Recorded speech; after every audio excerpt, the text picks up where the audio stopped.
Let's say the villages around run out of water. You think they're just going to sit there and die? All studies clearly point out towards a serious water strife, but the important action that is needed right now is this, that we need to raise 72 crore saplings in the next 4 years.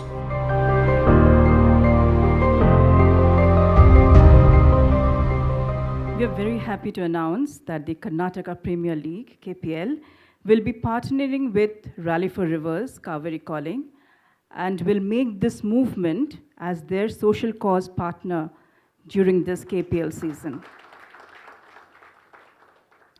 And now, to introduce today's speakers, KL Rahul, one of the most favorite cricketers from this city. He began his test debut, or did his test debut, in 2014 in Australia. He's a wicketkeeper cum batsman, as you know, and currently plays for Kings 11, Punjab in the IPL League. And he has many firsts to his credit.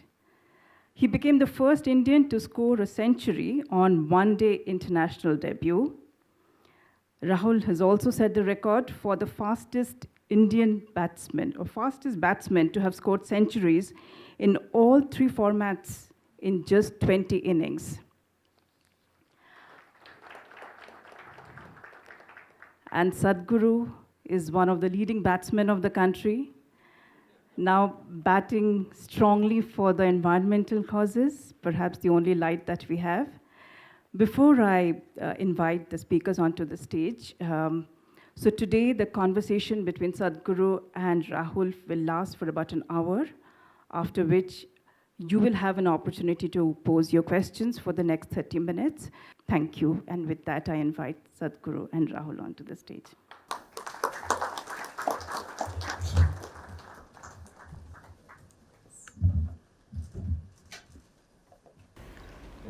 Namaskaram, and just because she said I'm some kind of a batsman, don't bowl a googly to me, huh? I'm not. I haven't played cricket in ages. So the balls that I miss anyway you catch. Good evening, ladies and gentlemen. So first want to say it's a huge honor to be here on stage with you. We all know what a big youth inspiration you are, and the things you're doing for the environment is just inspiring all of us. And I was just telling your colleagues that I've read your book, and I've been trying to, at least I'm trying to do little things, and just a huge inspiration. And I'll focus back to what we're here today for. So happy that you started this campaign to help River Cauvery, and just want to ask you, how big a responsibility is it to revive a river, and how do you plan on doing it single-handedly? Definitely I'm not planning single-handedly. The reason why we are doing many things, and including this, is without a large-scale people's involvement, this is not going to happen. This is not a single-handed job. This is not just my work or your work or somebody else who's here. This is a generational work. As a generation of people, we have taken the largest bite out of this planet. Never before another generation has consumed as much as we have. So, I'm just thinking, before I fall dead, let's fix it to whatever extent we can so that future generations don't look back and see we were the most irresponsible generation ever. In a way we are, unfortunately. Because the way I saw Cauvery 50 years ago, or let's put it this way, the way the previous generations gave Cauvery to us and how it is today, if we hand it over like this means we are a disastrous generation. So I want to see that we are not a disastrous generation. We will fix it to whatever extent we can. Nobody should say we have not done what we should have done. Because in our lives, If we do not do what we cannot do, there is no problem. But if we do not do what we can do, we are a disaster. So I don't want to be that disaster. I want to ensure none of these people, the people of this generation, are not a disaster, that we will do everything we can do. And how do you… what do you think is responsible for all of this that is happening, and what is your advice to youngsters like us? Or I remember I was in UK for 2 months and I didn't know that there was a water problem, and I came home 3-4 days ago and my sister told me that… she told me, don't use the shower, use the bucket of water. You know, so many of us are unaware of situations, and can you throw some light on how this has happened and what we can do? See, there is no one agency or one force or one person to blame. It is just that fundamentally it's ignorance. The most basic ignorance about rivers is, people think river is a source of water, or a well is a source of water, or a pond or a lake is a source of water. In a tropical country, it is not a source of water, it is only a destination for water. There is only one source of water for us, which is the monsoon rain. That's the only place from where water is coming. So the rain that comes down, which normally happens to us in this country, somewhere between 45 to 60 days maximum in a year, rain pours down on us. A huge volume of water comes down. When this comes down, our ability to hold it in the soil will determine how many days in a year will the rivers flow. If we hold it, then it flows 365 days. If we do not hold it, it will run away within the next 50 or 100 days, and that's why it's going dry right now. So what allows us to hold the water? The only and only thing is vegetation. There is no rocket science to this. This has been my main mission across the world, including United Nations, our government, central government, all the states. We convince them, you cannot hold water in a dam, check dam, barrage, all these things. These are all okay for usage, but you cannot really enhance water like this. The only way you can hold it is by vegetation. When I say vegetation, or let's say forest, the possibility of increasing the forest cover is impossible in India. We are 1.3 billion people, it's estimated by 2030 we will be 1.5 billion people. So there is too much pressure on the land, there is no way to increase the forest cover. The only other way is to go for agroforestry, that we use forests as a livelihood for ourselves. We grow forests for wealth, we grow forests for economic reasons. When I say we grow forests for economic reasons, right now in the world, the timber market in the world is over $300 billion. Are we sending any timber to any part of the world? No. But we are importing nearly 70,000 crores worth of timber, and we are importing about 1.2 lakh crores worth of timber products. So nearly 2 lakh crores worth of foreign exchange is going out. Even the timber we are getting is largely not certified.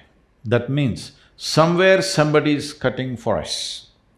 This one thing we must understand, wherever they cut it, it's going to hurt us.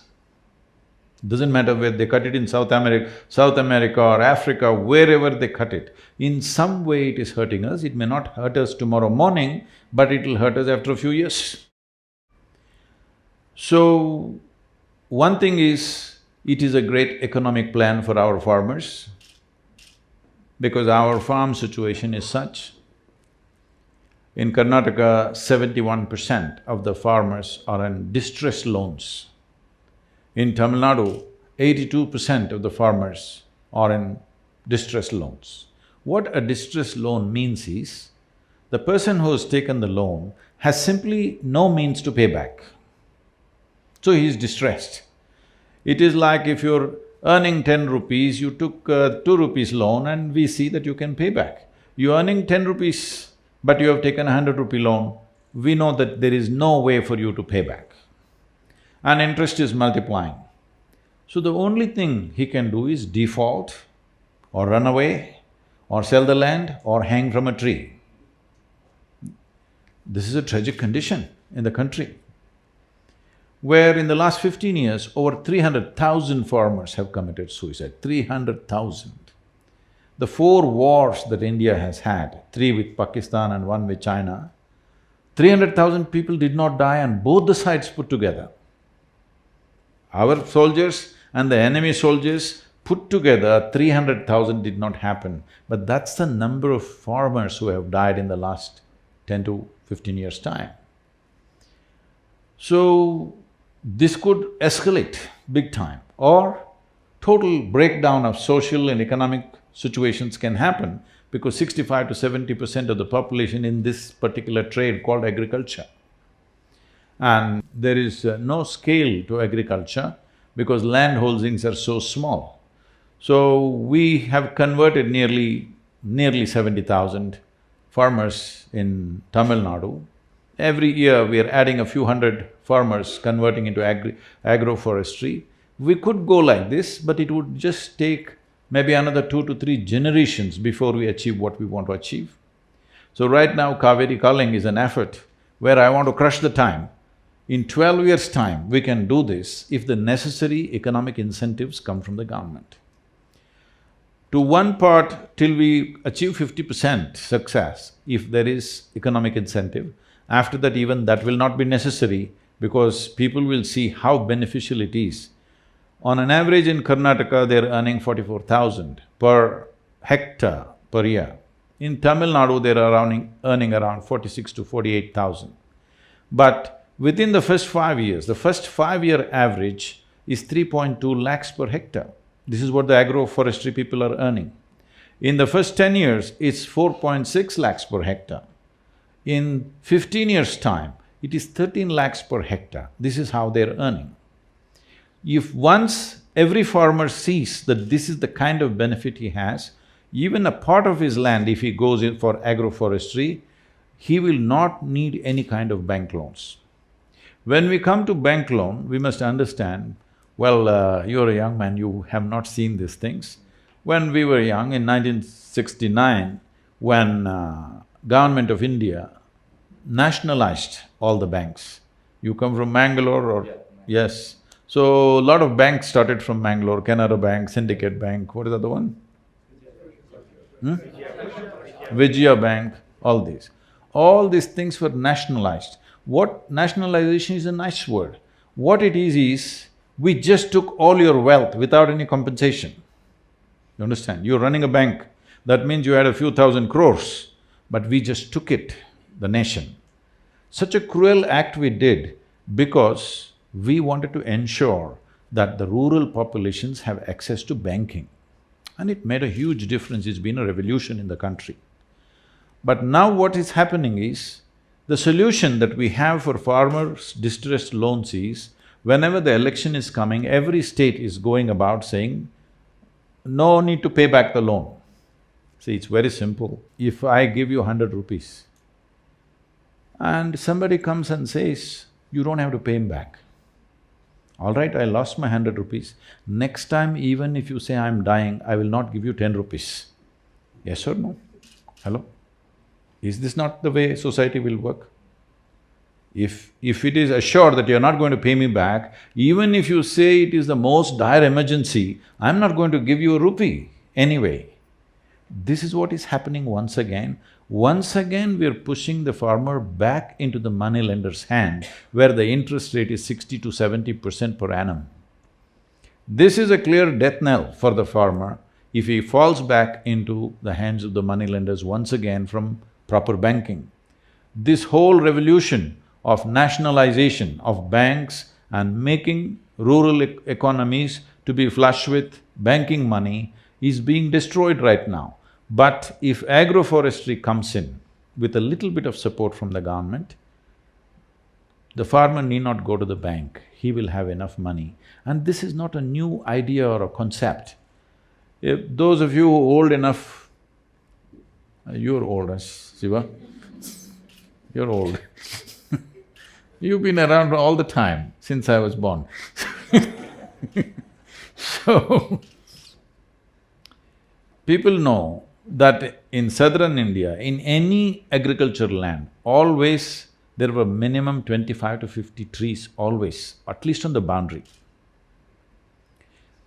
Actually, in Karnataka, I have seen people used to name the trees after their daughter, their son and whatever, because when this tree grows up, this was generally planted when the child is born, and this is named after the girl.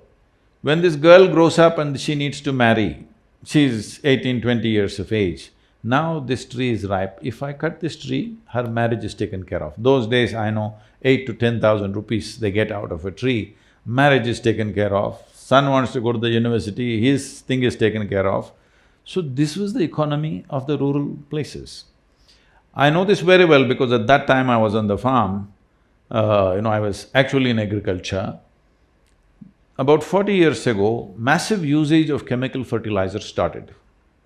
I have seen this, agents from fertilizer industries coming and campaigning, you have to remove the trees because the trees are sucking out all the fertilizer, it will not go to your crops, the trees are taking away because of their aggressive root system. So crores of trees across Karnataka was felled. Today, if you fly from Bengaluru to Delhi, every 5 minutes you look down, it's a brown desert that you see. Except Western Ghats, rest is just one brown desert from here to Delhi all the way, yes or no? What is our plan for this country? Because you can only retain monsoon water. See, we are trying to do things as European countries or North America does. We must understand, they have glacial water, they have snow, water coming from snow. Snow sits for 2 feet, next 2 months it slowly melts and make sure it percolates. Our water is not like that, it comes in a downpour. If you don't have vegetation, it'll just run away, not just run away, it'll take the topsoil and run away. That's what is happening right now. So Cauvery is not even touching the ocean for 6.5 to 7 months in Tamil Nadu. So Tamil Nadu people are thinking, Karnataka people are drinking up too much water. Yes, they think Kannada people are drinking too much water, they want to fight with you. They have to come upstream and see. Here also there is no water. So I was just talking to the Tamil farmers, I said, yes, this fight is… Sadhguru, you must tell them to release water. I said, all this fight is fine, and just wait for another 20 years. There will be no fight because there will be no Cauvery in Tamil Nadu. Yes, that's where it's going. On an average, where the Cauvery goes dry, what point it goes dry, on an average, it's withdrawing 3 to 8 kilometers per year. That means, right now, it's about 400 plus kilometers in Tamil Nadu, the Cauvery is running. Probably in another 40 years or 50 years, it will not even enter Tamil Nadu. That's how serious it is. So, I'll go back to your thing about farmers and you spoke about loans and things. I just want to ask, what can a common man do to help farmers? Or if I'm not a banker, but if I want to go with a set of friends and help the farmers, what do I do? So right now, to assist the farmer to shift to agroforestry, there are a few things to happen. One thing is the saplings, large-scale development of saplings. We are looking at, in 12 years, to plant 242 crore trees, that is 2.42 billion trees. If we want to do something so massive, it needs a very organized effort and it needs a certain agility, which normally, I'm not trying to criticize anybody, but normally the state governments don't have such an agile machinery to act. So in Tamil Nadu, we have about 32 nurseries spread across Tamil Nadu. So we've planted over 35 million trees in the last 18 years, all on our own steam. That is, no government help, no nothing, just as a movement, people's movement. Now this needs to scale up big time, so we have clear-cut plans how to multiply this. Today there's tissue culture, we have all the technologies, everything we've assimilated all these things properly. Now to act, we are looking at taking in all the aspects. It costs about 42 rupees per sapling. In the first phase of 4 years, we need to plant 72 crore trees. If you can campaign a little bit, on your bat if you can have Cauvery calling 42 rupees. Every run you score, you tell your fans to plant one tree. I'll do that. Whatever I'm saying, whichever way you think is appropriate. Like this, everybody must do what they can. As a sports person, you do what you can, as whoever. I'm saying even if you're a beggar on the street, you still can plant one tree a year at least. Isn't it? 42 rupees? Even a beggar can do it. So, it is not a question of resource, it's a question of how concerned we are. So this is only one part of it. We raise the saplings. It takes 18 to 24 months to get the saplings to planting stage. So we want to start now, it's been just launched yesterday, we will move. In September, we're doing the rally, riding about 14 to 1500 kilometers and having about 865 events have been planned along the way. We're a little crazy about these things, how So, this is one part. The next part is to put enough pressure on the government.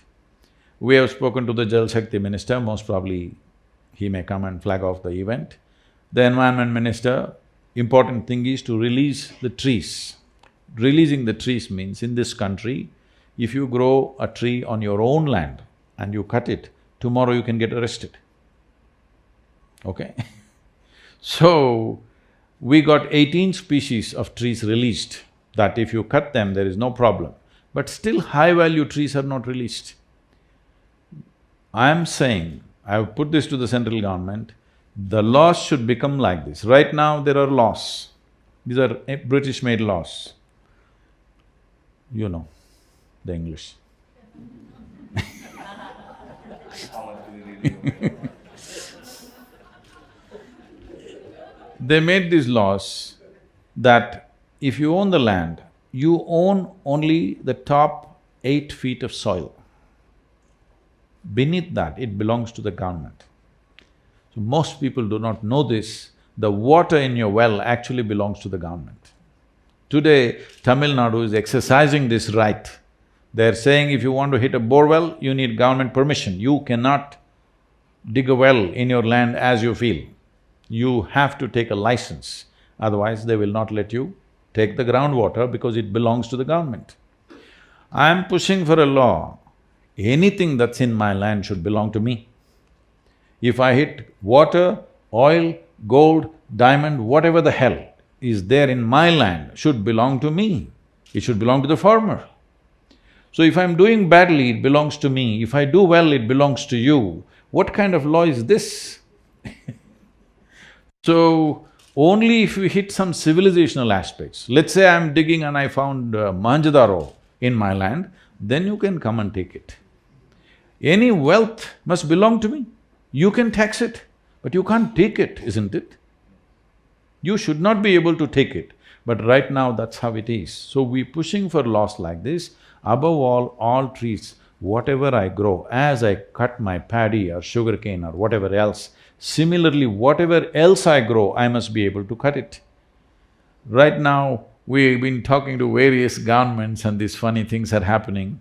I was talking to one of the chief ministers and I said, this kind of laws must go. He said, I don't think there's a law like that. I said, please ask your forest minister or secretary. So he called the forest secretary and he put it on the… the speaker phone. And he asks, like this, is there a law like this? He says, no, there is no law against cutting the tree.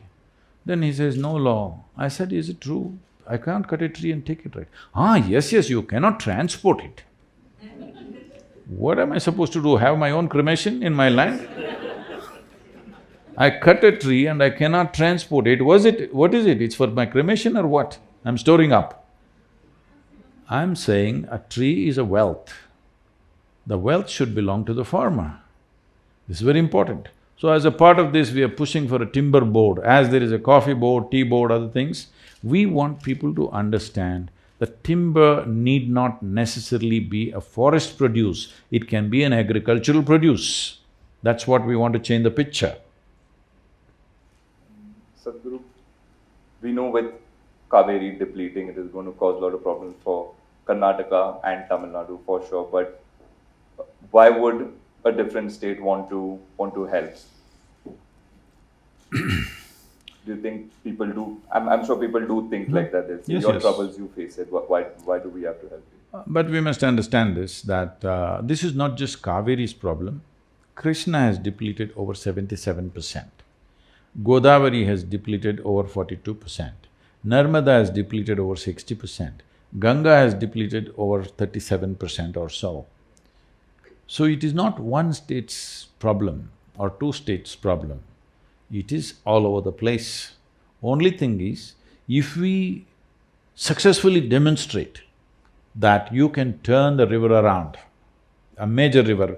We are doing a small river in Maharashtra, we are very confident we'll do that. It's a 54-kilometer stretch of Vagari river in Yavatmal. Yavatmal has been considered, unfortunately, as the suicide capital of this country.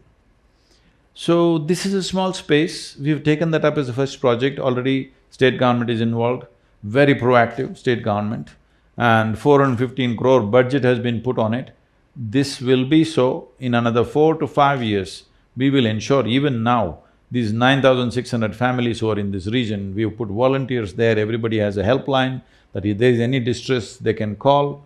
So we will definitely stop suicide within the 6 months to 1 year, we're already on the ground. But we will turn the river around in about 6 to 8 years' time, Vagari, because it's a small river. Cauvery is a substantially large demonstration. If we do this one thing, then you can do this for every river in the country. So why start in Cauvery? You have to start somewhere. Hello? You have to start somewhere because we always start from Kanyakumari, we're starting from Cauvery, from south. And in many ways we are attempting Cauvery because this is a population which is most conducive for something like this. Another reason is, this is a river which is flowing through just 2 states. Most of the rivers are flowing through 4, 5 states.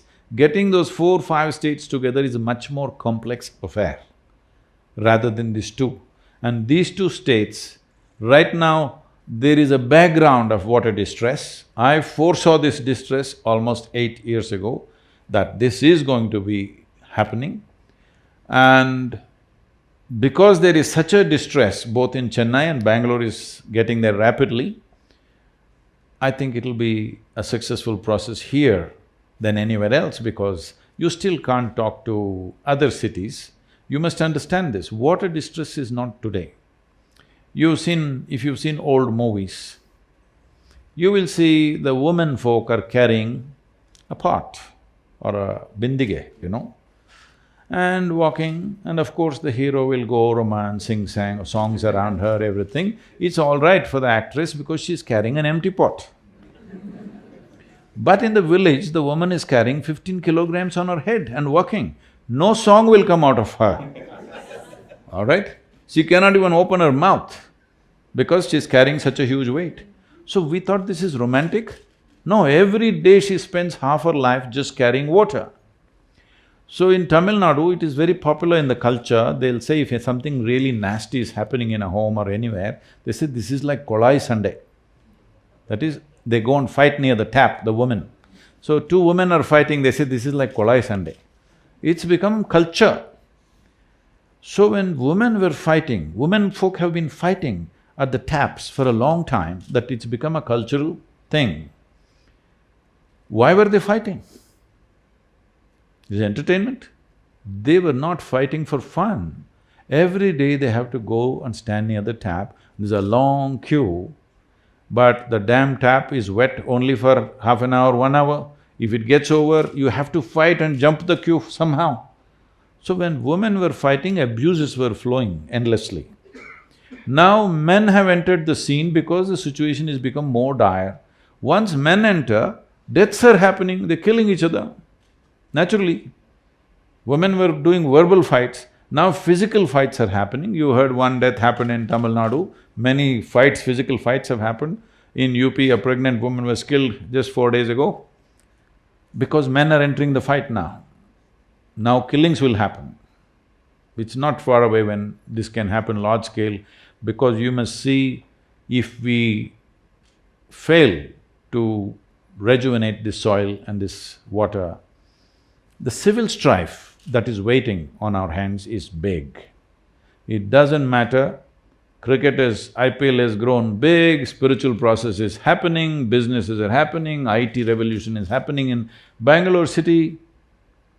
Well, in tomorrow, our scientists are putting a moon probe, all this is fantastic. But once water becomes a serious issue, the civil strife is going to pull all these damn things down. It'll put the country back 50 years within a matter of month or two, because the amount of civil strife that will happen, just imagine this. Let's say the villages around run out of water. You think they're just going to sit there and die? They will come on the streets of Bengaluru city, isn't it? They will knock on your door, beg you for water. Of course you won't give because you have limited, because you're having shower, no shower, just bucket. You won't give water. Then they will break down your door. Yes, they will.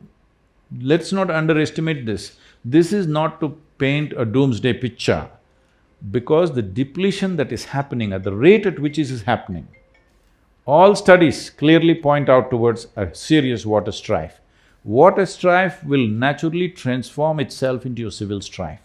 So whatever each one of us thinking are our achievements in this country, everything will become nothing when there is civil strife. You just spoke about cricket, so my mind is stuck there only. KPL has joined hands with… Wonderful, thank you very much. Calling Cauvery, and I'm so happy that they've taken this step. How do you think KPL or cricket or players from Karnataka will help in this cause? As I said, the most important thing is awareness and support for the plantations. We are pushing with the governments to give subsidies for the plantations to happen, which is very easily doable because no extra or new budget is needed. The existing schemes that are there, little reallocation, there is enough money already there for that. But if we depend on the government to raise these crores of saplings that we need, it's not going to happen. We want to use people, farmers as an economic activity, that this will become an enterprise for many farmers that we will train to do this, that they will not only raise the saplings, they will be knowledgeable enough, we're producing videos, how to do agroforestry. There's a whole science to it, how to do it. So we will educate large number of farmers who will start small enterprises of their own, in their own land, like 5 acres, 10 acres, they can raise thousands of saplings and this will become an economic process for them. So the most important thing that cricket can do is, because there are only two things which have huge reach in the country is cricket and cinema, probably. Cinema has too many languages, so it is limited to states. Cricket is national, totally, across all boundaries, and just anywhere it will work. So cricketers have a tremendous responsibility and role to play. How you want to do it, I don't want to prescribe to you, but the important action that is needed right now is this, that we need to raise 72 crore saplings in the next 4 years. 4 years this plantation must happen, means in 2 years we must raise, in 4 years the plantation must be over. Then only the 12-year plan that we have, we will go by that. See, at this stage in my life, 12-year plan is not a good plan. But I've taken this, don't make it 20 years, please make it 12 years, so that the last part of my life I can golf around a little bit and goof around also a little bit. Let's talk about that, Sadhguru. I know you love riding bikes, I saw the video, you like to play a bit of golf, and you were talking to me backstage, you said how much you like cricket but you don't get too much time to watch it, but I think you should go in the middle and hit a few balls when the KPL is happening. It's like golf, but the ball's coming at a… That's what, see, I never took a lesson in golf, nor have I ever been to a driving range, but I have a handicap of 9. So people say, Sadhguru, how's this? How do you do this? So I say, see, when I was young, I played hockey, cricket, football, this, that. There, for 22 people, there was only one ball. All the guys were trying to grab the ball. Here, I have my own ball. And there it was a fast-moving ball. Here the damn thing is sitting. I can hit it. But I've played a little golf too, but it's hard. I don't mind the ball. Like reacting to the ball is easier than doing something to a ball that is stationary. See, sitting ball hitting becomes difficult because you're juggling too many balls in your head. I'm juggling nothing. So I hit the damn ball. Just from a sports point of view, I'd also want to ask about mindset and we constantly traveling, we're constantly playing and mental fatigue, physical fatigue, emotionally we're away from family and friends and there's a lot of things that go on in the mind, like you said, there's a lot of balls juggling, but it does happen. What could we do to maybe keep ourselves a little bit more calmer in our heads? Why are you so unambitious? Why are you saying little bit more calmer? I'll start with little and then I'll… Like your campaign, it has to build, so… Now, let's look at it this way. You keep your hand here. If you wish, does it stay here or does it jump all over the place? It does jump all over. It does? Sometimes. Then you will get bolder. Your hand must stay right there where you want it, isn't it? Hand stays, but here… No, hand, we're talking about the hand. Yeah. Your hand, you're able to keep it right here. If you want, it'll go here, if you want, it'll go here, if you want, it'll go here. Suppose your hand became like this, it's jumping all over the place. Suppose my hand jumps all over the place, they would think I have some kind of an ailment, isn't it? Hand jumping? Maybe that Mr. Parkinson visiting us or something. So, we have to look at this. Unfortunately, in these societies, we think mind jumping all over the place is normal. It's not normal. That's not the way human mind is made. There are some fundamental aspects which there's no time or space to explore those things here, but we must understand this much. This body and this mind must take instructions from you, isn't it? No? Your body and your mind. If it doesn't take instructions from you, this body and this mind, it's more a nuisance than help. Yes, it is more of a nuisance than help. Right now, people are trying to manage the nuisance. As you said, if it becomes little less nuisance, I'm happy. No, it need not be a nuisance. See, the reason why you physically train is so that your body doesn't come in the way, isn't it?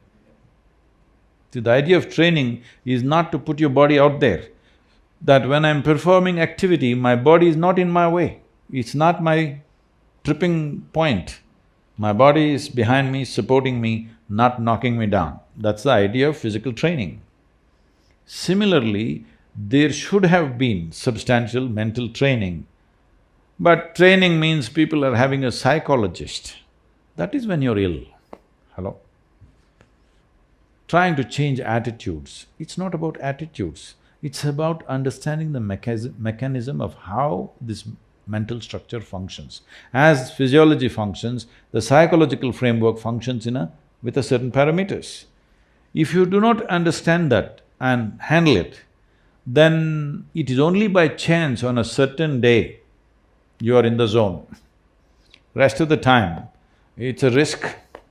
Rest of the time you're chasing that mindset where, some days, like you said, some days automatically you end up in that mind space, in a good mind space.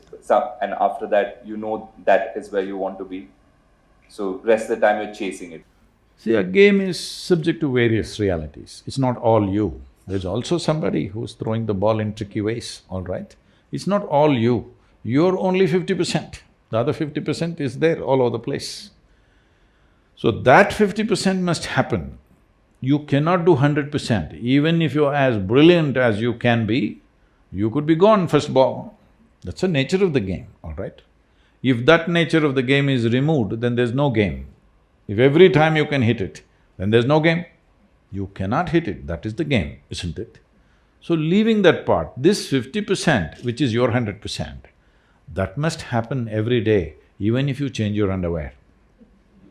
I'm saying, whatever that lucky charm that you have, for somebody it may be some kind of a pendant, somebody it's a mantra, somebody else it's an underwear, it doesn't matter what the hell it is, but you're trying to hang on to something to create some kind of a mental sense of confidence. There are two ways to work. Either you can work with confidence or you can work with clarity. See, right now, if I ask you to walk from here to there, or anybody, if I ask them to walk from here to there, they will walk up and down, no problem. Why? It's clear, the lights are on. Suppose we switch off the lights and make this hall pitch dark. If I ask them to walk, now they will struggle. Why? Now they need confidence to take the next step. Why? Because there is no clarity. So people think confidence is a substitute for clarity. It is not. What you need is absolute clarity, not confidence. With confidence, sometimes it may work, by chance.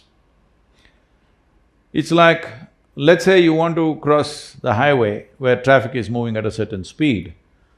To build confidence, people have various slogans. Somebody says, Jai Shri Ram, somebody says Allahu Akbar, somebody says something else. You shout one of these things and run across the highway. Maybe you will make it. Hello? Maybe by sheer chance you made it, or because of the compassion of some driver, you make it. But if you try every day, we know where to pick you up, for sure, isn't it? So similarly, when a bowler bowls a ball, you close your eyes and hit it. Maybe it'll go for a sixer, but if you try every time, we know what, right? This happened. An American lady came to Bengaluru. This was… now those auto rickshaws have gone down. At that time, auto rickshaw was the fastest thing going on the Bengaluru roads. It felt fast because it made a lot of noise. It was doing only 40-45 kilometers per hour, but because of the way they drove on three wheels, it felt like it's a Formula One or something. So, this lady came and this guy is just driving to impress this foreign lady who's come to the city. He's trying to impress her with his skills of driving, and he's going through everything, and so two buses are coming, he goes boom in between, and she just screams and yells, and all this happened. Then after she got down, she asked him a particular moment when those two buses came, how did you make it? There was hardly any space. He said, I closed my eyes.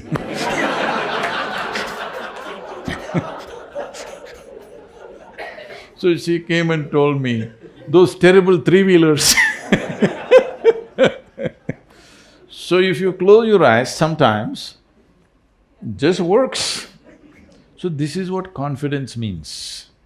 I'm sure in every game, people are trying to train people, you must be confident, you must be confident.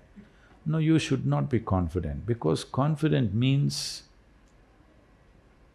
you are not in touch with realities. Clarity is what is needed. Because just before the… okay.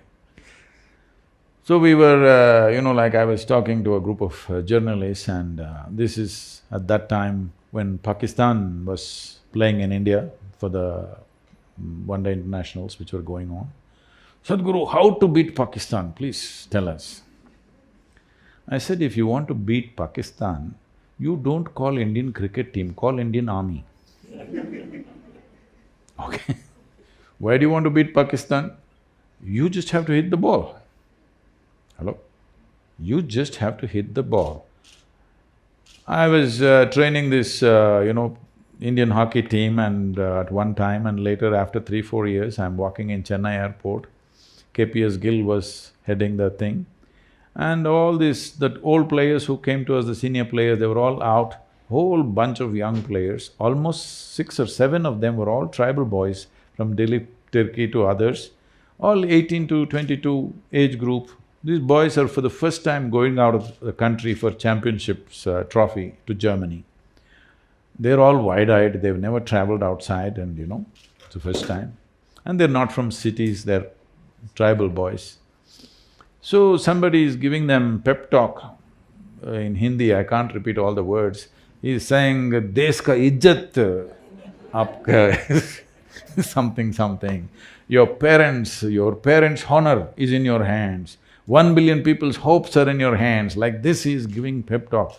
These boys are 1 billion people's stuff sitting on their head. Then I was passing by, KPS Gill saw me and said, "Sadhguru, can you say something to the boys for the first time, they're going out of the country?" So I said, "See, you know how to play hockey?" They said, "Yes." I said, "I don't think you know how to play hockey. You don't know how to play hockey, that's why you're looking like this. You're looking like this because you obviously don't know how to play hockey." "No, we know how to play hockey," suddenly their pride. I said, "If you know how to play hockey, first thing is forget the 1 billion people, forget your maa-baap business. There's only one thing, the damn ball should be in the opposite goal, that's all you know. You need lust for this. You just need lust to put the ball in the goal, that's all you do. You don't count how many goals I've put, that's not your business. There are professional people hired to keep the score. Why are you keeping the score? Your business is a ball at a time, isn't it? But everybody is calculating, they're looking at the score, when I'm coming to 100, how many really fantastic batsmen unnecessarily have gotten out in 90s in India? So many of them, there's a legend. I'm guilty of many. Because you're doing the scorekeeper's work. You do your job. Your job is to hit the ball according to its merit. What does it matter what's the score? Whether it's 1 or 100, what is your business? No, you must strategize, all that there is somebody else. The player has to just do what he has to do at that moment right, isn't it? See, the desire to win is one thing. Everybody wants to win in their life, not just in a game. Everybody wants to win, everybody has a desire to be successful. But the desire is only giving you the direction, which way you want to go. Desire will not make you successful, it's only the competence which makes you successful, isn't it? And competence is clearly clouded when you're confident. Competence needs clarity, you just see things the way they are and do what you have to do at that moment. Not try to win the match, you cannot win the match. You can only hit the ball, isn't it? Somebody will tell you whether you have won or not.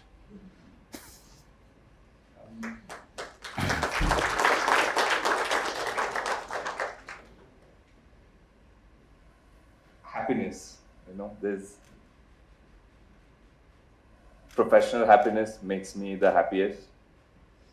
Being happy with family, that's a different kind of happiness. But when I score or when we win a game, that… I feel like I've lost it somewhere. I don't know which makes me more happy. Obviously winning a game gives me that high. So when you step off the field, when you're with your family or friends, not playing cricket, nobody watching, that feels a little lesser than that high. Why would the mind do that? See, whether it's happiness or misery, pain or pleasure, agony or ecstasy, whatever the human experience is caused from within, isn't it? It's manufactured by you or no? Yes. So right now, what happens within you needs a push from outside. That is, we must put 100 on the board. Even if it ends at 99, you will be very miserable, isn't it? You must put 100 on the board, the crowd should roar, and we must be declared the winners. This is an impossible condition for your happiness. isn't it? That's not going to happen every day. For nobody it'll happen every day, isn't it? Nobody it is going to happen every day. Even if you're a Superman, it won't happen every day. So happiness is a condition within you. It's like this. See, it's a question of pleasantness. Why I'm saying pleasantness is because there is substantial evidence, medical and scientific evidence to show only in pleasant states of experience, your body and your mind will function at its best. There's enough evidence about that.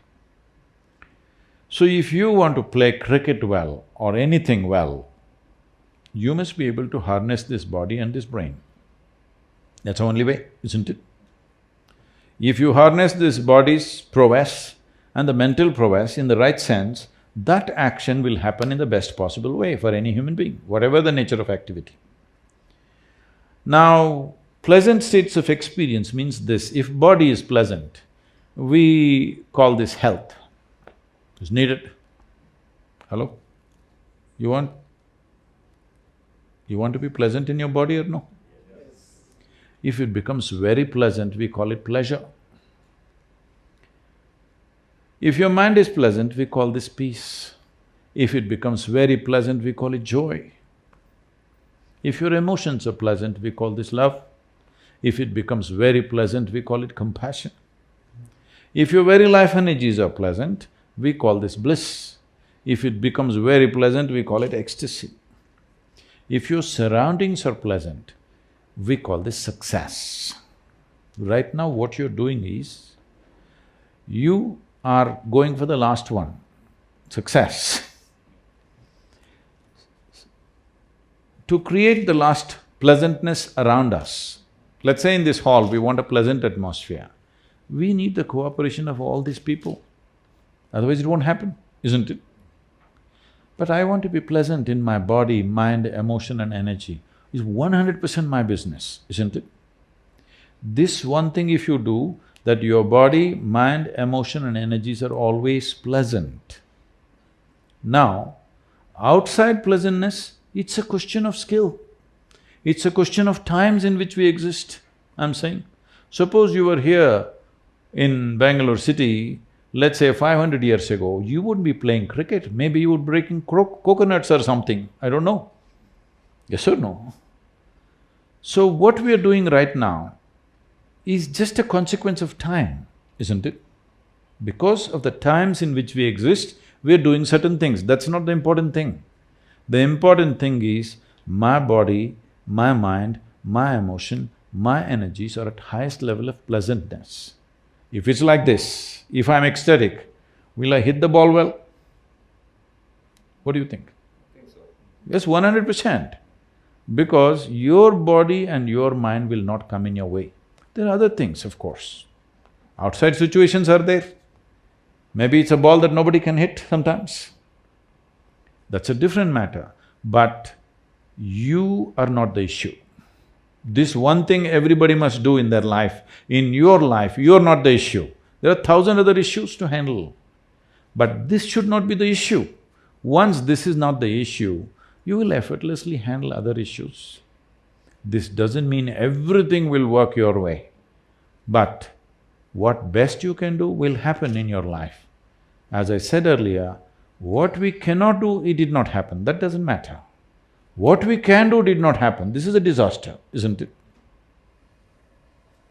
So my last question before they can ask you some question. Can you elaborate a bit on how this 42 rupees will be used in the project, and you can throw some more light on that? The detailed breakup we can give, this involves this kind of activity. One thing is, our volunteers are on the ground. Let me explain what is a volunteer.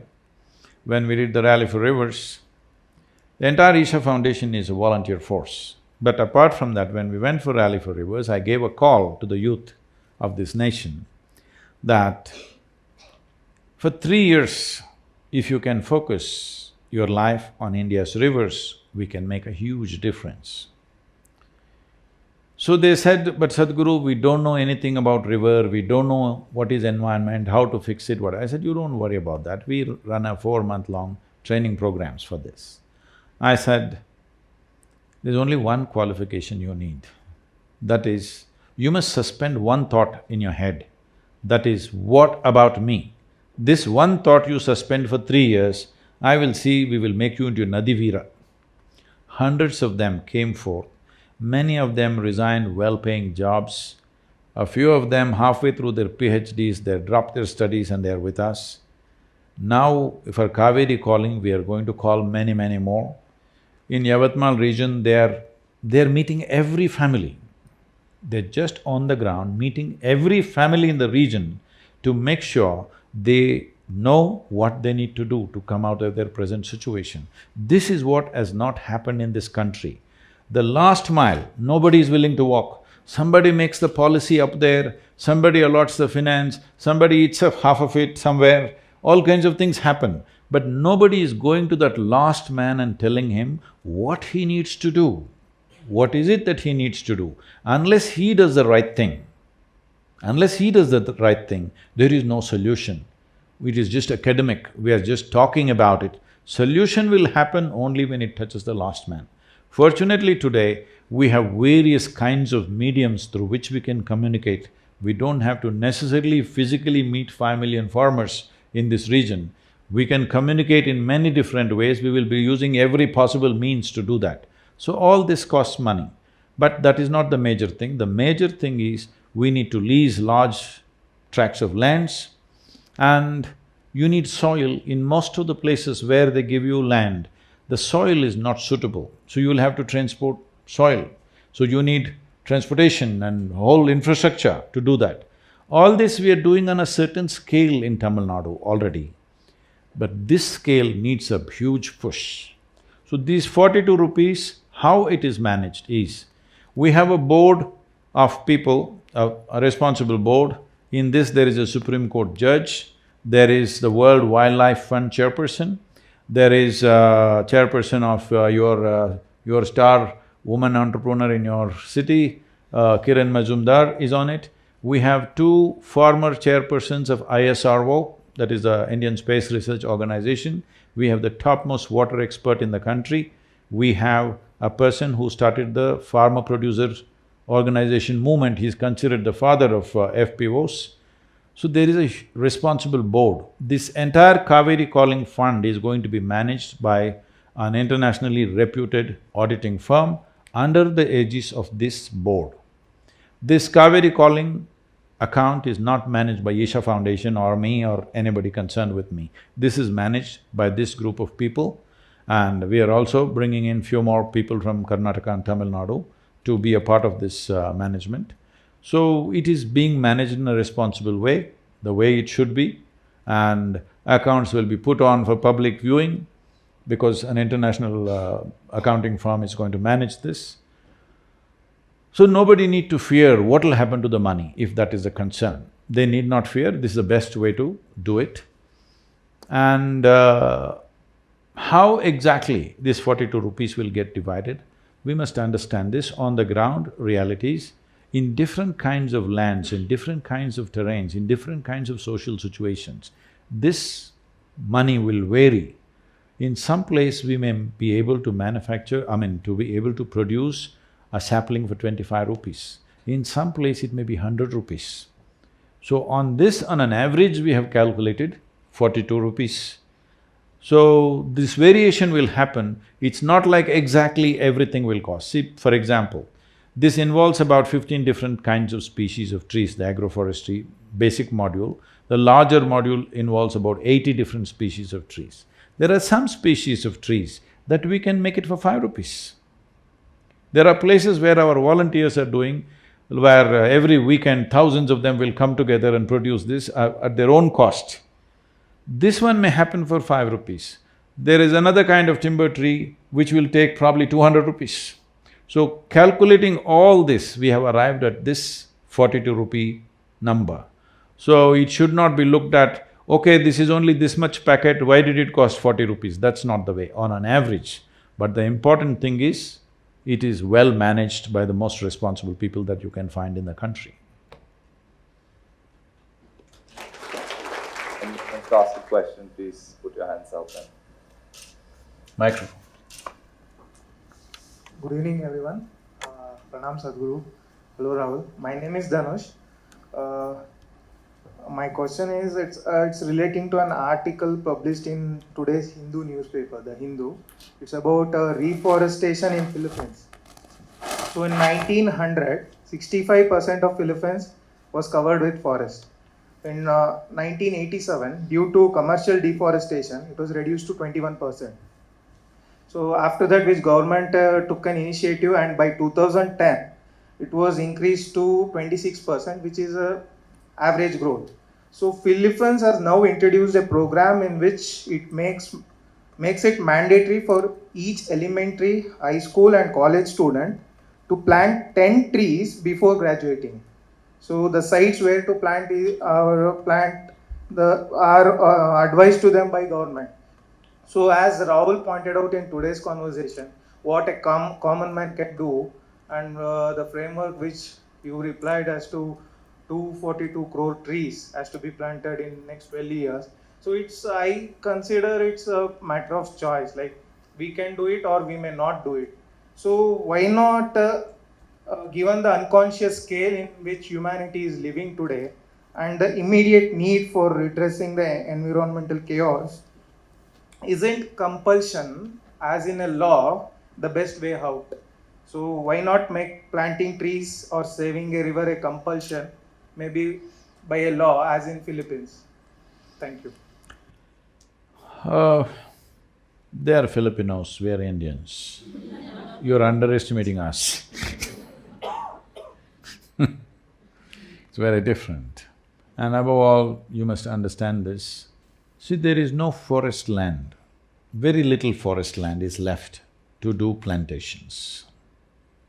For example, in Cauvery basin, only 20% is forest land. Out of this, 8% has good forest. We don't even have to touch it. Another 4–5% is mildly denuded forest, some replantation could happen there. Another 3–4% is totally denuded forest, which must be replanted. This is not the challenge. This can be easily done because this land is dedicated for forest. It belongs to the forest department or the state government, it can be easily planted, that's not the challenge at all. I know everywhere on the WhatsApp and other things, somebody comes up with a drone, we can shoot this, we can shoot… You don't need any of those things. With the kind of population we have, we can organize that the forest lands are replanted, that's not a big deal. But over 80% of the land is agriculture.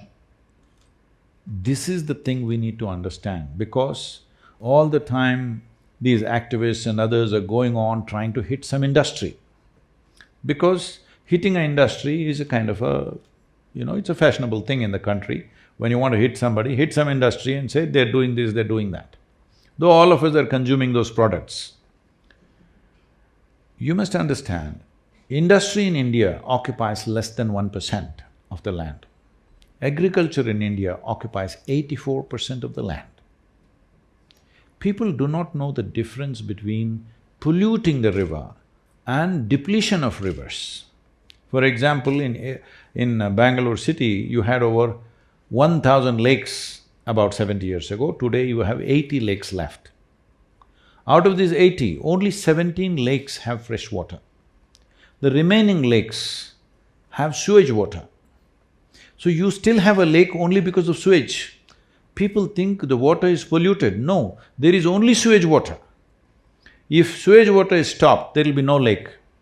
Well, I want you to understand this. Where is your bus stand? The bus station, the Subhash Nagar bus station.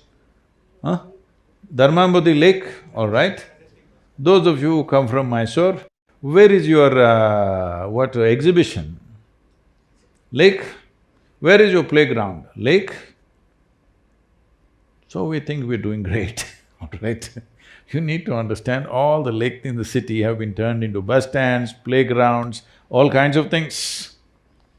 These were all active, full water lakes just 30–40 years ago. So, in India, compulsory plantation, okay, you can make it compulsory, where do I go and plant? So in Tamil Nadu, we started this scheme today. I think, how many green schools, does somebody know? Any of the volunteers, please? A few thousand, I don't know how many exactly. A few thousand schools we have given the certificate, this is a green school. How a school becomes a green school is that if they plant 10,000 trees from the school, they become a green school. Where do they plant these 10,000 trees? So they raise 10,000 saplings and distribute to the local farmers and ensure it is planted. It is all planted in different lands, but 10,000 trees have gone. If the school takes care of this becomes a green school. And we started another scheme, see, children like pets. If you get a dog or a cat, in India, in villages and small towns, though a dog's life may be 12, 14, 15 years, most of them get run over by the time they're 6 or 7 years of age. So your loved pet get crushed on the street, you feel terrible. Everybody goes through a 12-year heartbreak with dogs and cats. So I brought this idea, you have a tree as a pet. It'll grow bigger than you, it'll live beyond you, you can enjoy it all your life, and you will be doing a great service to the land and the people and the animals and every other life. You must understand this, one tree, one tropical tree in this country, if you plant a tree, in 12 years' time, whatever its reasonable size of growth if it has, in 12 years' time, it is able to sequester somewhere between 38,000 to 45,000 liters of water. So when we talk about this 242 crore trees, what it means is, it can sequester anywhere between 9 to 12 trillion liters of water. To give you a perspective, right now Cauvery river that is flowing, the total volume of water in the Cauvery river is 21.2 trillion liters. If in 12 years you plant this number and wait for another 6, 7 years' time, you will have Cauvery flowing full on. But we must understand, we must have that much commitment. Most of the policies and activities we are doing is from election to election. There is no long-term commitment to anything. But I'm sure most of you have children. If not for my country, at least for your children, please do something. So it's not about making it compulsory. So you're assuming that you will not do anything. We are given to not doing anything. Why? That's not the case. I must tell you this. When I started for Rally for Rivers, all our people very apprehensive, Sadhguru, nationwide, will they respond? If they don't respond, what… I said, you don't worry about that. They said Tamil Nadu, Karnataka, they will respond. Once you go north, you can't speak Hindi, how will they respond? Who will respond? Like this kind of fears. I said, you don't bother about those things. 162 million people responded. Never before for any movement in 30 days' time, 162 million people responded. So as I went, what I saw was, it was phenomenal to see this, because in every village, men, women, children waiting. I must tell you this, it really… Every day when I saw certain people, tears came to me because I'm driving around, I drove 9,300 kilometers in 30 days and I have no spare driver, I drive all the way. And I did 142 events in these 30 days, 184 television and news interviews. Literally every minute I was driving, I was also talking and doing interviews to radios, televisions and everything. All this, and our volunteers were on the ground and maximizing that. Like I'm somewhere in Madhya Pradesh in some remote place, it's already around 1:30 in the night, so it's late and we've still not gotten to the destination, so I'm really banging it. I'm in the car. That was also a big controversy with lots of people, why are you not driving a Maruti? All right So I'm really banging it like I'm doing like 130, 140. And it's raining quite heavily. Then I just flashed by And I see this blue patch, right now it's become Cauvery calling, it used to be just Rally for Rivers. I see a few blue patches, I just whiz past. Then I have 20 cars behind me, they're all coming a little behind. And then I stop and try to back up. So this whole convoy has to back up. Then I back up there.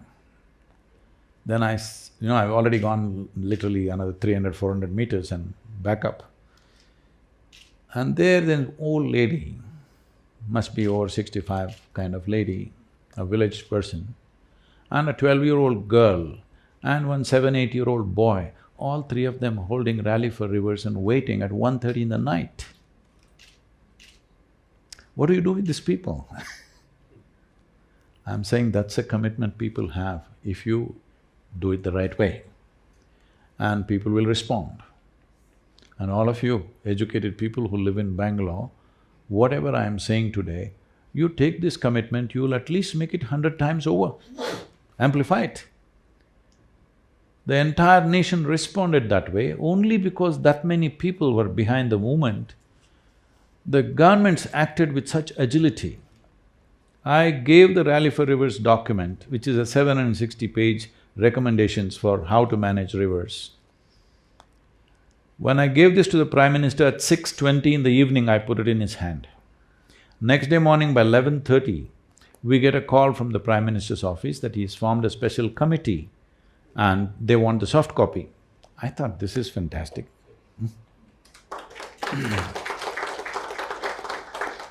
And within about 12 to 15 days, it was in the hands of Niti Aayog, where I went and addressed all the ministries who are there as to how to put this together. They put this through the scientific process tests and economic tests.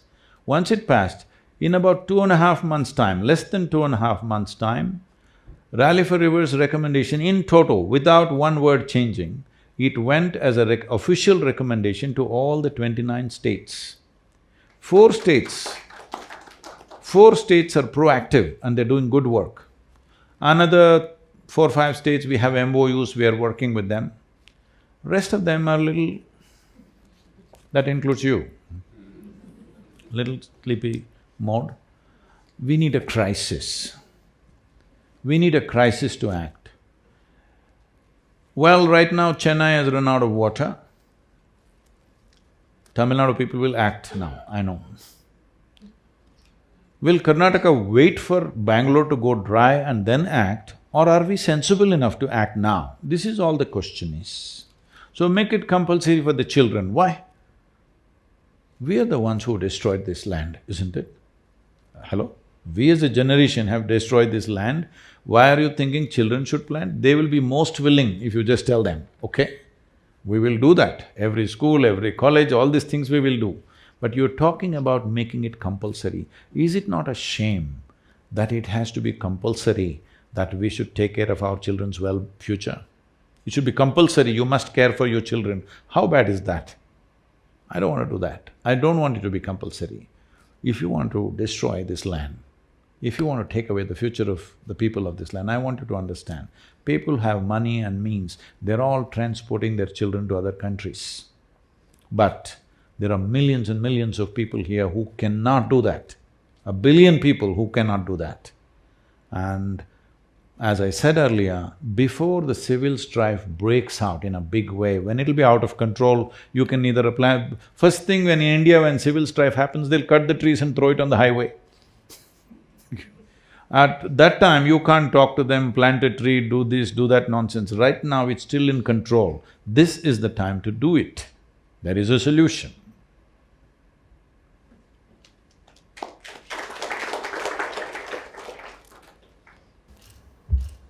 Pranam Sadhguru. My question was like, obviously in a city environment, we always find it very constrained where to put the plants and how do we engage. I remember when I was in school, we had planted trees, and when I went there back after 10 years, I could still see that tree, and it happened with all of my friends. And there was always an emotional connect with that, okay, what these are the trees that we had planted. In a city, obviously there is a responsibility aspect of it, but do you have any special ideas about like where can we help in the sampling part of it, like putting the saplings, or Yes. where is the land to plant those trees, so that at least we can feel the action as well, not only just about, okay, not I So- something social media. There are two ways to do this now. One thing is you just contribute 42 rupees per sapling. I'm not saying only 42. How many trees do you want to do? That many. That's one way to do it. But you don't have the money, but you have the time, all right? This is always the case. Those who have the money don't have the time, those who have the time don't have the money.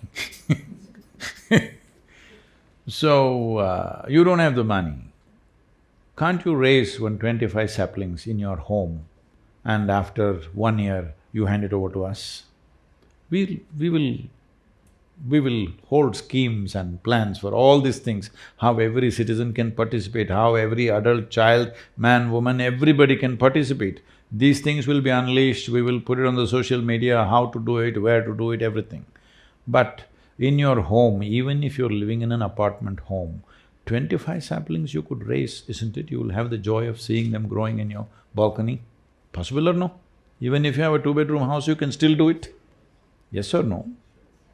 So you either give the money, or where we will do it in large-scale nurseries, which is more efficient way of doing, because gathering this from every home is going to be a serious challenge. Because transporting saplings long distances is going to cost us so much. We will be having nurseries all along the Cauvery basin, which is 83,000 square kilometers. I want you to understand the scale, you understand? It's 83,000 square kilometers of land, because this is a serious problem that in people's understanding, why we took up Vagari river is because it's a tributary. See, people, if you say rivers, you say… ask anybody, what are the rivers in India? They will say Ganga, Narmada, Godavari, Krishna, Cauvery. You must understand, Cauvery has 120 major tributaries and thousands of small tributaries. If the tributaries don't flow, Cauvery will not flow. Cauvery is only a destination, it's not a source. So, the basin includes all these 120 tributaries. If you don't enrich them, people think we are going to plant just on the side of Cauvery riverbank. That's not how it is. That is a simplistic campaign we did with Rally for Rivers, just to make people understand 1 kilometer on either side. That is not the plan. You must understand this idea that catchment means people think it's somewhere in Madikeri or that Coorg area, that one valley is catchment. No. In tropical land, every square inch of land is catchment. You need to catch the water that comes down and hold it in the land, put it into the land, because it is not just the river, it is the aquifers. If the aquifers are not full, they will suck away all the river water. Water is not just about river. Right now, we are using Cauvery as an emotional pitch, but the real thing is, the soil should become enriched to hold water, and it is everywhere. That wherever you dig, there must be water, then only Cauvery will flow, otherwise she will not flow, land will suck it out. So, we will come out with all those things, but I want you to understand, all those things become more… See, suppose you raise 20 or 50 saplings in your house. For us to take it and plant it somewhere, because you will raise one species. Now that one species needs a mix of another 12-15 species, because otherwise agroforestry will not work. For the farmer, in 4 years there is a crop, in 7 years there's a crop, in 10 years there's a crop like this. For this we need various levels of species. And there are other grasses and bushes which also add to this. If you grow in your house, I'm not discouraging you, you must do that. We want that people's participation. But practically, that is not the best way to do. It must be located where we want. Otherwise, transporting one sapling from this place to that place, in the city we have to come and gather it from you. That's going to cost us a lot of money.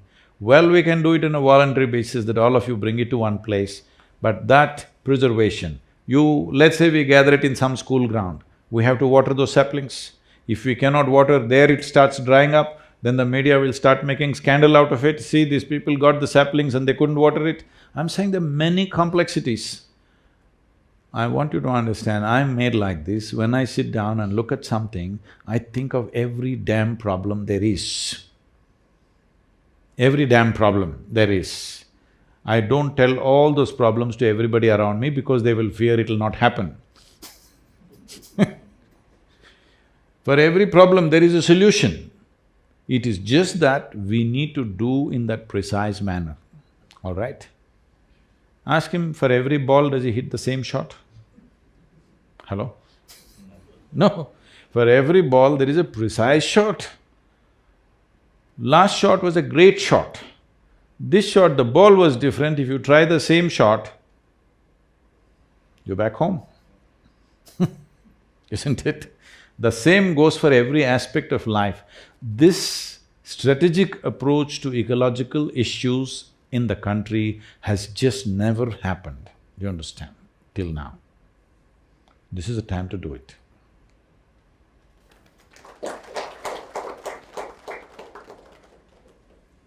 If Rahul and his team really pitches for it, I think 500 million saplings will happen, because at least there are 500 million people who will do it if they just say it.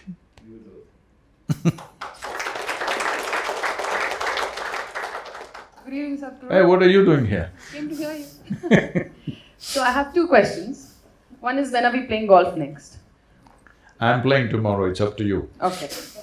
My second question regarding Cauvery calling is, how would you influence a fractured government that Karnataka is blessed with to come forward and do something like even having subsidies, for example? What happened in Coog in August? Don't go there, don't go there. No, I need to go there because there's something very important that happened. What happened in Coog in August had collected 350 crores in the Chief Minister's Fund. 10% reached the people. Now we have a fractured government where we don't have the confidence the government will do something. So if you have a movement like Cauvery calling, how do you propose that you would be able to influence this fractured government to do something? People's involvement will be there because we collected 190 crores out of 350 crores that came into the Chief Minister's Fund. But nothing came to the people. So about fractured political situations, so we must understand this. We have to work with the realities in which we live. I am not someone who asks for an ideal situation. I've always worked with the realities that exist right now. I must tell you this, we are a volunteer organization, about 4,600 full-time volunteers and over 9 to 11 million part-time volunteers. That means that simply means a whole variety of concoction of people. Every day somebody will come up to me and say, Sadhguru, I can't work with this person, she is impossible, I can't do it. I just… slowly they've all gotten this now. I tell them, see, in this world, this is the kind of people, they are there, like this kind, this kind, this kind, this kind, this is how they are in this world. If you think your work is significant, what you're doing is significant, you have to work with these kind of people. None of them are okay. None of them are perfect people. Everybody has their own nonsense. You have to work with these people. But if you think you want to work with perfect people, you must go to heaven and today. So you drop this angst. In the existing reality, how to make something work is success, isn't it? If I had an ideal situation, I would have done this, that, that. That is not success. That is just wishful thinking, isn't it? Hello? In the given situation, we made something happen, this is success. Now if there was that kind of situation, I would have done this. This is just wishful thinking, isn't it? So let's not waste time on that. One way or the other, in the next couple of weeks, it'll sort itself out. Right now, this thing for incentives for the farmers, I think in Tamil Nadu it's moving in the right direction, simply because the crisis is staring in the face. So they understand action is inevitable. There's no more a choice. So they're moving, they're faster, going not as fast as I want, but it's going there. Before September, I think we will achieve that, the incentives for the farmers, because the budgetary requirement is not challenging. In Karnataka, we have presented this to the government, but as you said, it's fractured. When there is a fracture, there is pain. When there is pain, people don't do anything. That is a reality, but the thing will happen, there is time. So, we have a counter plan for this. If the incentive comes, we will go about campaigning in every village in the Cauvery basin. I want you to understand, this covers over 100 taluks. So this is many villages and over 5 million farmers, but we will campaign in such a way every one of them will get the message that there is an incentive. And of course, government machinery also will announce that there is an incentive. Our business is to go and explain how to harness the incentive that's given. Because in this country, most of the incentive that the government has given, various schemes where thousands of crores are sitting, people do not know how to harness it.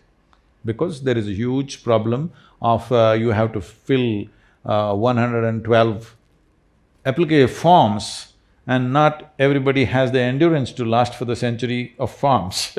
They just get beaten halfway down, okay?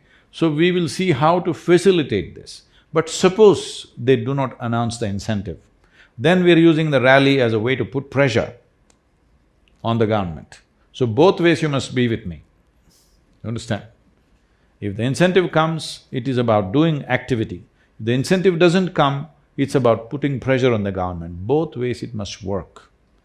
Only then it's going to happen, because this is the realities of the nation. We better learn to work in that. Hi, Sadhguru.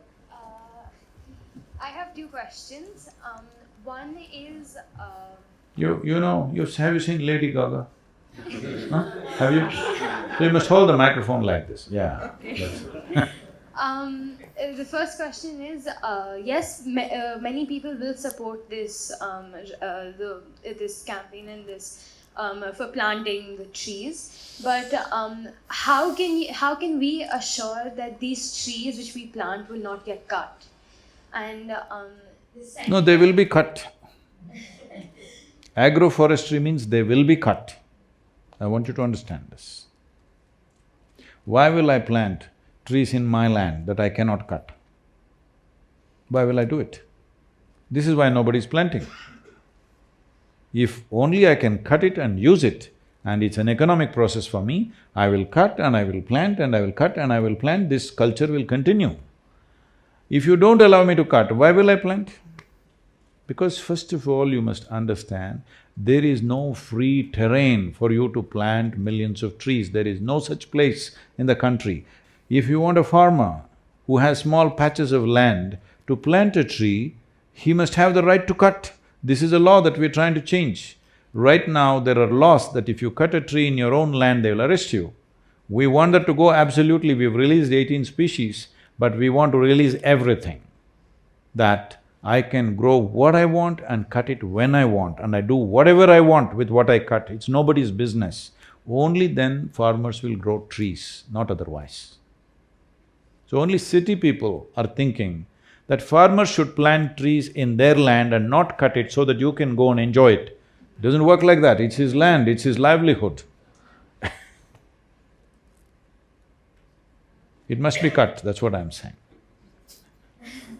And the second question is that you mentioned about confidence and clarity. My question is, how can we achieve clarity? Will you please sit down?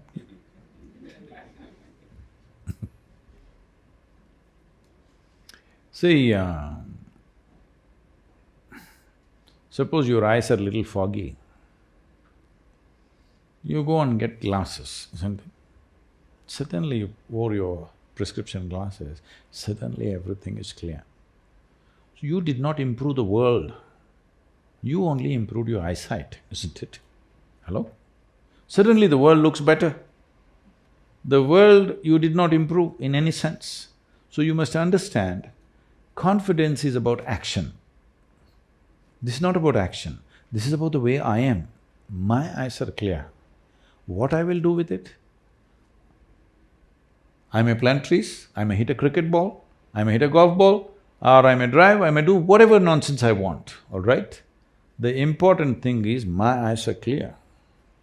So I'm only enhancing my faculty. I'm not thinking of what to do. What to do is my choice. It is individual choice, everybody can do what they want to do. But your faculties must not become cloudy. One reason why, because this question came in terms of cricket, and this is very true with every aspect of life also, is your education systems have confused you that memory is intelligence. You remember some rubbish that you have read and write it, you're first rank. I never understood why I should write what I know. I never wrote anything in my test papers, always consistently I got 6 zeros throughout my education because I didn't understand why I have to vomit whatever I think I've read. So, we have misunderstood memory as intelligence. All these people are going to have a deep shock in the next few years because artificial intelligence is coming. My phone has 100 times more memory than you. That's why it's a smart phone. You call somebody smart only because it's smarter than you, isn't it? Hello? You will say somebody is smart, why? He's smarter than you, that's why you're calling somebody as smart. If he was not smarter than you won't say he is smart, isn't it so? You will say he's dumb. So phone has become smarter than you simply because your idea of education is just to remember a few things. By reading 10 books, somebody becomes a scholar. By reading 100 books, somebody becomes a doctor. By just reading one book, somebody becomes a representative of God. Yes, unfortunately this is the best qualification you can get. By reading one book, you become God's representative on the planet.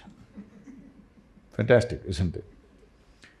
So, all those people who are living by memory are going to feel utterly stupid in the next 5–10 years. It's time you do some inner engineering to be relevant in this world, otherwise you'll become irrelevant. They're inviting me to all kinds of artificial intelligence conferences in the world, and they're asking me to speak about this and that. I said, why are you inviting me to artificial intelligence? I'm not artificial intelligence. They say, no, Sadhguru, the problem is what will we do? Professors and scholars and others, they're worried, what will we do? Well, you will have nothing much to do, you will be of no significance. It's just like this. See, let's say 500 years ago, if you had really big muscles like that, we would make you king of Bangalore because you're so muscular. Today, maybe we'll put you at the gate of this hotel as a security man. That's the best job you can get. So I'm saying, bouncer. So, man's muscle lost relevance because why? Machines came, isn't it? The power of the machine neutralized man's muscle. This is the reason why so many women are sitting here today. Not because of some liberalization that's happened, simply technology, machines came and neutralized the power of man's muscle, and suddenly women also can come and sit here. Yes, that's a reality. Now people who have instead of muscle, now the focus has shifted to memory. Those who have a certain amount of memory, they are strutting around. Even when I was in school, I always wondered, these people who just read a book a few years ahead of me, why are they strutting around like they're superior human beings? All this nonsense will go with artificial intelligence. You need to have something worthwhile within you, not memory. If you say something from your memory, I will pull out my little gadget, it knows everything that you know. Today, nobody is consulting their grandparents and parents for anything, they're asking Alexa, tell me this. Yes or no?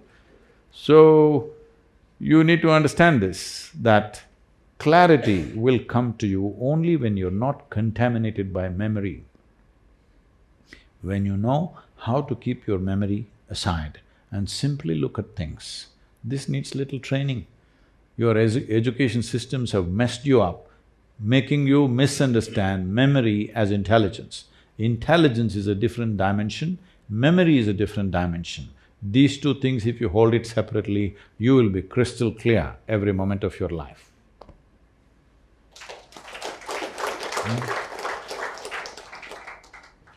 I hope the Karnataka Premier League… I've never watched Karnataka Premier League matches, maybe I'll get to watch something. We'll be grateful if you could come for the finals at Mysore. When is that? It's on the first Of? of September. Whoa! So you want me to start the rally 2 days early? We want to be in Coorg on 2nd, I think it's possible. What is it? It's 2020. Lit, is it? Yeah.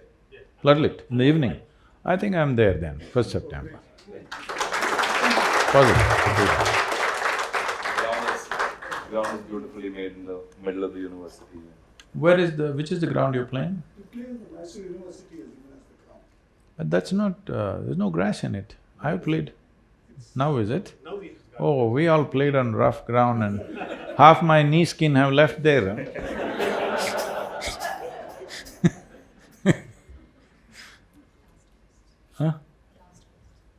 Huh? Okay, anyway, with the… what do you call it? KPL, Premier League. So, we wish you all the best. I heard that it's on till 2009, right? That's what they said.